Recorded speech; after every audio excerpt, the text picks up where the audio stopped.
Pemirsa, di informasi pertama, sebuah mobil pick-up menabrak bus rombongan pekerja pabrik di jalur provinsi Kotakan Situbondo sore tadi.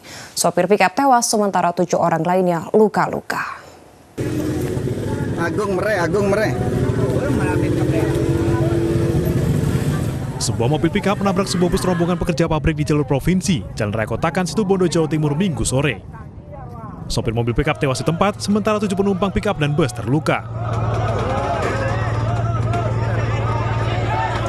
Evakuasi pun berlangsung dramatis. Puluhan warga berupaya menyelamatkan korban dengan menarik bagian mobil yang menjepit korban.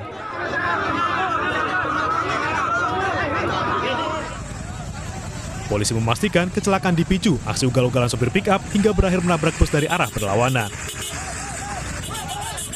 Mendahului beberapa kendaraan di depannya, padahal itu adalah ada marka panjang kemudian jembatan.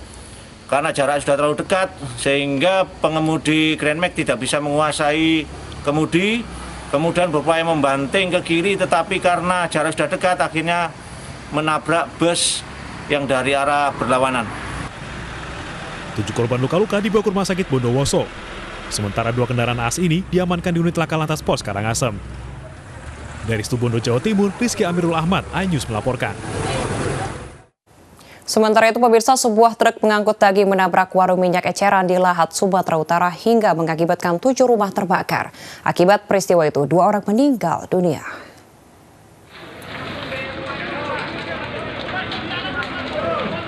Tujuh rumah semi permanen hangus terbakar di Desa Air Dingin Baru, Lahat, Sumatera Utara. 27 jiwa dari 9 kepala keluarga kehilangan tempat tinggal. Kebakaran bermula saat sebuah truk pengangkut daging dari arah Palembang menghindari hewan yang melintas sehingga kehilangan kendali dan menabrak warung minyak eceran. Selain membakar 7 bangunan, api juga membakar truk serta 10 unit motor. Akibat peristiwa ini, istri dan anak sopir truk meninggal dunia karena terjebak dalam truk. Sementara sopir dan 1 anak lainnya terluka bakar dan sempat berhasil menyelamatkan diri. Dari ada binatang berupa kucing hitam melintas, ya saat menghindar dari kucing itu, sang sopir kemudian tidak mampu mengendalikan kendaraannya sehingga menabrak satu buah rumah. Setelah itu menimbulkan kebakaran. 2 korban terluka dievakuasi ke RSUD Lahat untuk dirawat. Sementara usai mengosongkan muatan truk, polisi langsung mengevakuasi kendaraan ke Polres Lahat. Dari Lahat, Sumatera Utara, Bala Putra, iNews melaporkan. Diduga akibat hubungan pendek arus listrik, puluhan kios pedagang onderdil motor di kawasan Jalan Soekarno-Hatta, Bandung, Jawa Barat ludes terbakar. Kerugian akibat kebakaran ditaksir mencapai puluhan juta rupiah.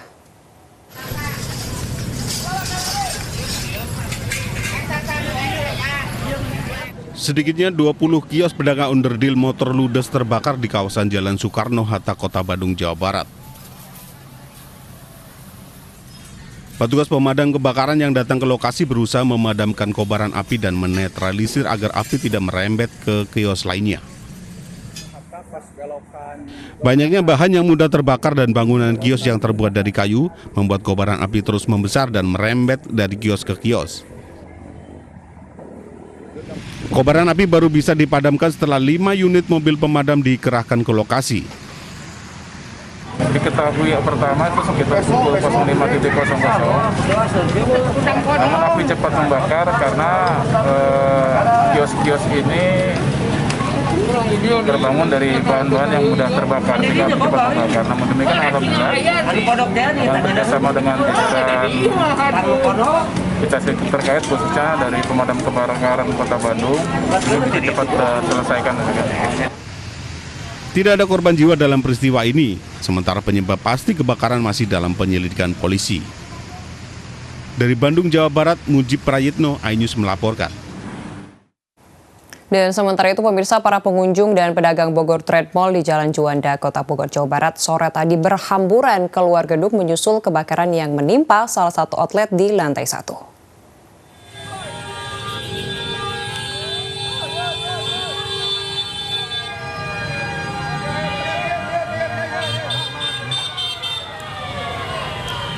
Kebakaran di salah satu outlet di Bogor Trade Mall di Kota Bogor bermula dari ledakan lampu di papan reklame yang mengakibatkan hubungan pendek arus listrik. Beruntung, api cepat dilokalisir dan tidak merambat ke barang-barang lain di dalam mall. Namun begitu, para pengunjung dan pedagang langsung dievakuasi keluar gedung. 7 mobil pemadam Pemkot Bogor bergerak cepat dan memadamkan api serta mendinginkan ruangan.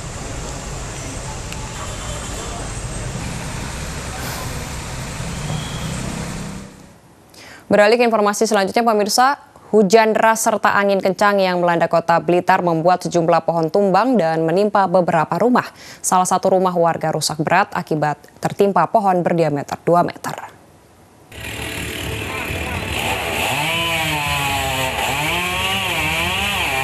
Petugas menebang pohon yang tumbang akibat hujan dan angin kencang.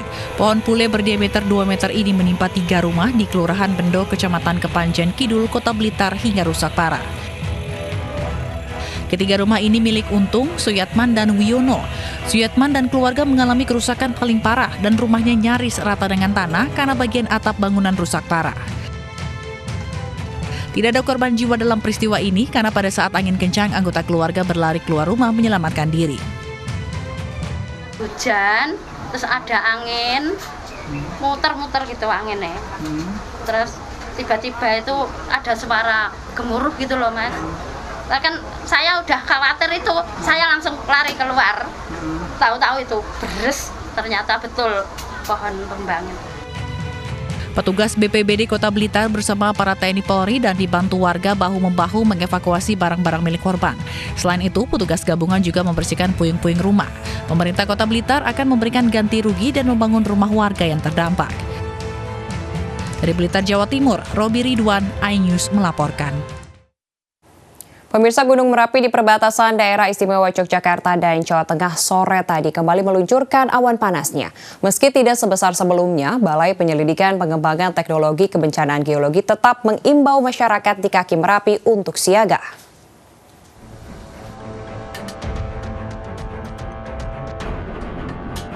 Gunung Merapi kembali meluncurkan awan panasnya sore tadi sekitar pukul 15.30 waktu Indonesia Barat. Rekaman CCTV milik BPPTKG Yogyakarta yang dipasang di Tunggul Arum, Sleman menunjukkan awan panas meluncur sejauh 600 meter ke arah barat daya ke hulu Sungai Kerasak dan Boyong. Awan panas tercatat di seismogram dengan amplitudo 25 mm dan durasi 61 detik. Selain awan panas, sejak pukul 12 siang hingga 6 sore tadi juga terjadi 32 kali gempa guguran dan gempa fase banyak atau hybrid 1 kali. Aktivitas Gunung Merapi berada pada level 3 atau siaga dengan potensi bahaya sejauh 5 km dari puncak Merapi.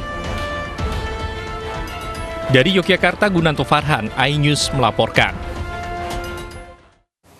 Pemirsa, jembatan yang menghubungkan Desa Songbanyu, Gunung Kidul ke beberapa wilayah putus terseret arus air. Diduga pondasi jembatan tidak kuat menahan derasnya arus yang membawa material kayu dan bambu.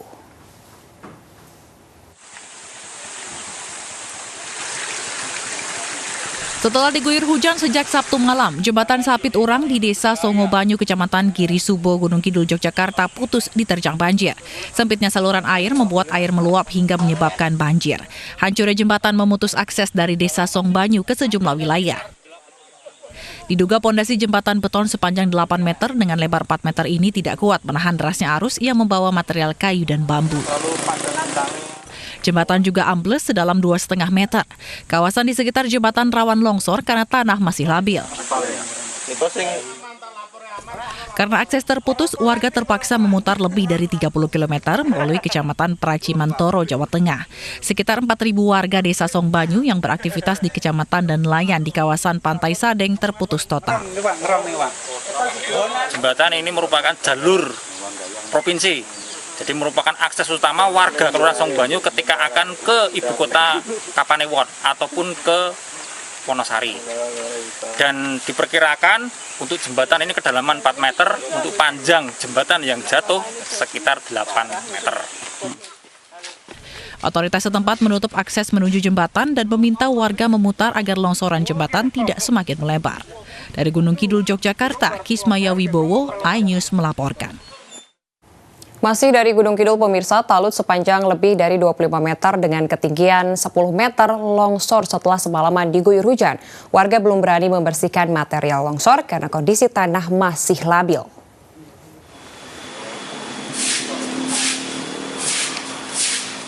Setelah diguyur hujan selama 6 jam, sebuah talut penahan longsor sepanjang lebih dari 25 meter dengan ketinggian 10 meter di Dusun Mojosari, Kecamatan Ngelipar, Gunung Kidul runtuh.